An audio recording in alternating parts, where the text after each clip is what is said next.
Hello friends, आज मु आपनको पई आलू चॉप रेसिपी नहीं आसी। मार्केट रे किभली आलू चॉप बना हुए स्टेप बाय स्टेप मु एथिरे देखैछि आ कहिछि मध्य। आपण प्रथम रु शेष जाए वीडियोटी को भलो भाबरे देखंतु, जा फଳରେ मार्केट पर आलू चॉप बनै परिबे आपण।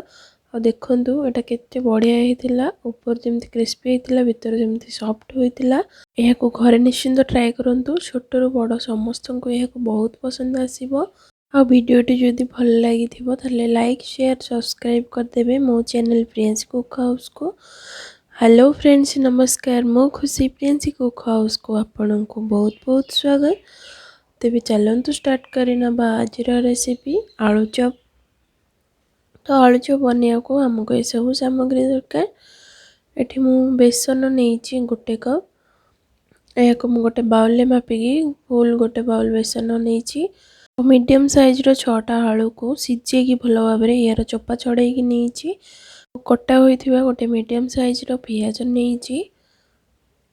आउ छेची की नेइची गोटे बड़ चम्मच अदा रसुण। बादाम भाजी की नेइची 2 बड़ चम्मच। गरम मसला नेइची हाफ छोटो चम्मच। आउ पंचफुटण नेइची हाफ छोटो चम्मच। कश्मीरी रेड चिली पाउडर नेइची हाफ छोटो चम्मच। हळदी पाउडर नेइची हाफ छोटो चम्मच। सिझा मटर नेइची हाफ कप। आ स्वाद अनुसार लूण किंबा गोटे छोटो चम्मच लूण नेइची मु। तेबे चलंतु प्रथमे हमें आलू कषा बनेबा। सेति गैस फ्लेम ऑन करके गोटे बड़ चम्मच तेल ऐड करि नबा। मेडी सोरिष तेल नेइची। आ तेल गरम होइसला परे गोटे भांगी कंचा लंका नबा आ फुटण ऐड कर नबा। फुटण टिके भाजी होला परे पियाज ऐड कर नबा। पियाज को गोटे मिनट पर्यंत आमे मीडियम फ्लेम रे एमती भाजी नबा। आ एठी हमर पियाज भाजी हो जाइछि। बर्तमान आम जो छेचिकी नहीं अदा रसुण ताको ऐड कर नबा। आ भल भाव ये को भाजी नबा किछि मिनिट पर्यंत। रसुण को आपण सब बेले छेचिकी नियंतु, एथरे बढ़िया बास्ना आसीबो। आ एठी हमर भल भाव भाजी हो जाइछि। बर्तमान हितरे लंका गुंड और हळदी गुंड ऐड कर नबा। आ या को टिके भल भाव मिक्स कर दबा, एटा न पोड़ी जीवा पई। एथिरे 2 बड़ चम्मच पानी ऐड कर नबा, जा फळ एटा हमर पोड़ीबनी आ मसला भी भल सिझिबो। एठी मु आउ 2 बड़ चम्मच पानी ऐड करूची। पानी हमर भल भाव मसला सिझिबो आ भल बास्ना भी मध्य हबो।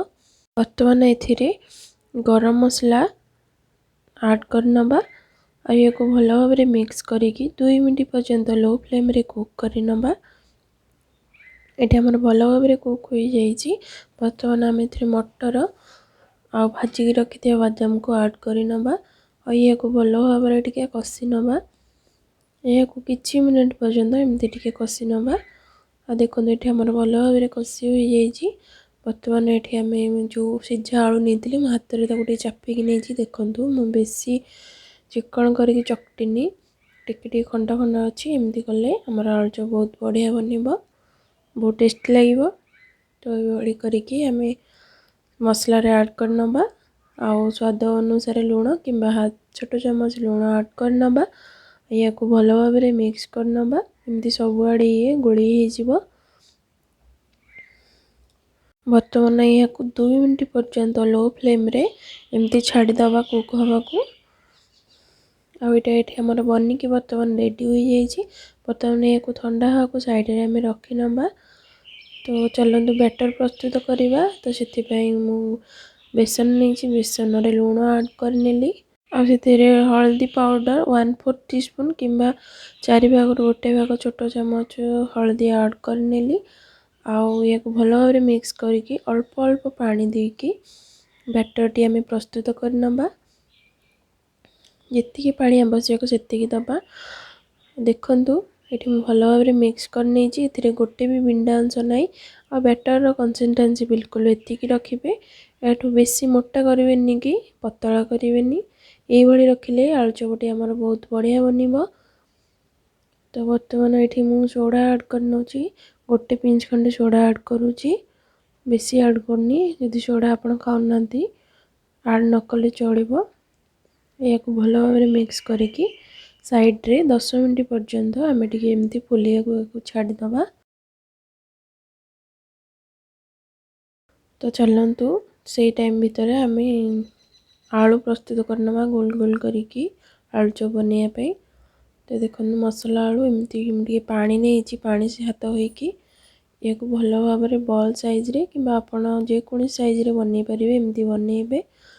पानी हाथ हेले आमर हाथ रे लगनी आ बहुत बढ़िया से बनीज। देखु ये दाबी दाबी एमती गोल गोल बनइबे। आपण अनुसार आप छोट बड़ कि जेकोसी साइज एमती बनई पारे। देखु यहाँ मु सब ये बन रेडी कर बर्तमान आम या फ्राए करवा। आ बेसन आमर फुलिबार प्राय 10 मिनिट हो जाइए। आ देखु ये आम तेल को गरम कर नहीं आगुरी आ तेल के टेम्परेचर मापिया हेले आम गोटे ड्रप बेसन पकई देखा जदि सांगे सांगे उठी आस जानवे जे आम आलू चप बनवाई पूरा रेडी हो जाइए तेल गरम। तो बर्तमान आम गोटे गोटे गोल आलू आणिकी एमती बेसन रे बुड़ेकी हाथ साइज एमती पोछिकी तेल रे केयरफुली ऐड करवा कि छाणीबा। देखु ये भाव में करेंगे। आपण चामच रे या छाणी पारे जदि प्रथम करी बनाउछंती। ये भाव में सबको फ्राए करनबा जेपर्यंत एटा गोल्डन ब्राउन न हो पर्यंत मीडियम फ्लेम रे आम या फ्राए करनबा। आ देखु ये आमर भल भाव में फ्राए हो जाइए। आ देखु ये मु मीडियम फ्लेम रे फ्राए करी।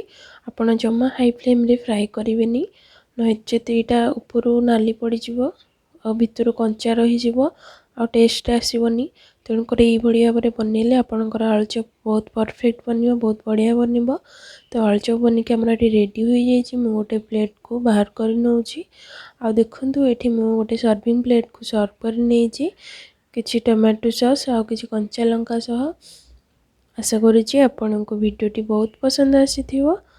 आ देखु ये मुझे गोटे आलू चप को एमती भांगी देखा।